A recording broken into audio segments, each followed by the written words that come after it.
যে ব্যক্তি দিনকে পরিবর্তন করে, অর্থাৎ ঈমান আনলো না, তার প্রতি বাড়াবাড়ি চলবে না, সে মুসলিম না হোক, ইসলামের পক্ষ থেকে কোনো আপত্তি নেই। কিন্তু ইসলাম গ্রহণ করার পর ইসলাম ছেড়ে দেওয়া, সেটা ইসলাম দ্রোহিতা। যেভাবে পৃথিবীর প্রতিটি রাষ্ট্রে রাষ্ট্রদ্রোহিতার শাস্তি মৃত্যুদণ্ড, ইসলাম দ্রোহিতার শাস্তিও সেজন্য মুর্তাদের মৃত্যুদণ্ড।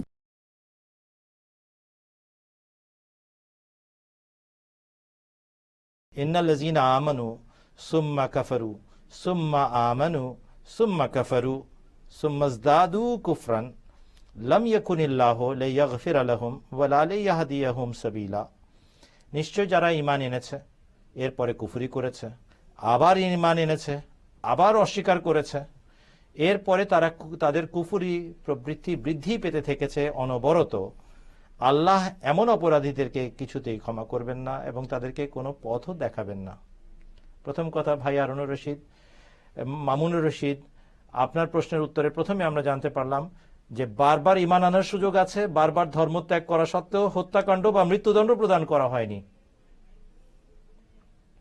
যদি ধর্মত্যাগের শাস্তি বাহ্যিকভাবে মৃত্যুদণ্ডই হতো, তাহলে সূরা নিসার এই আয়াতটি 138 নম্বর আয়াতটি অবতীর্ণ হতো না।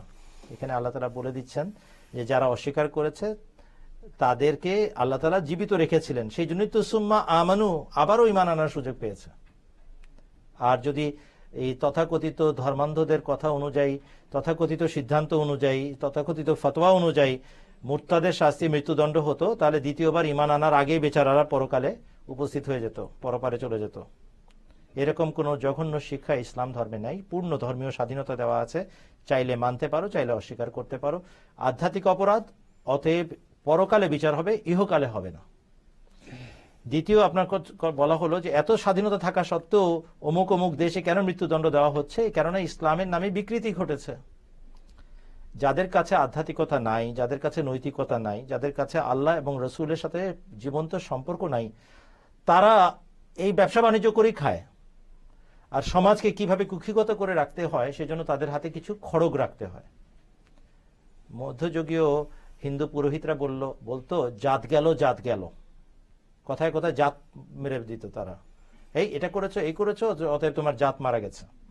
মিডিভেল ইয়ার্সে ইউরোপিয়ান চার্চের যারা পুরোহিত ছিল, তারা যে কোনো মহিলাকে রাস্তায় ধরে ডাইনি সাব্যস্ত করে পুড়িয়ে ফেলতে পারত। এরকম জঘন্য অপরাধ তারা করেছে ধর্মের নামে।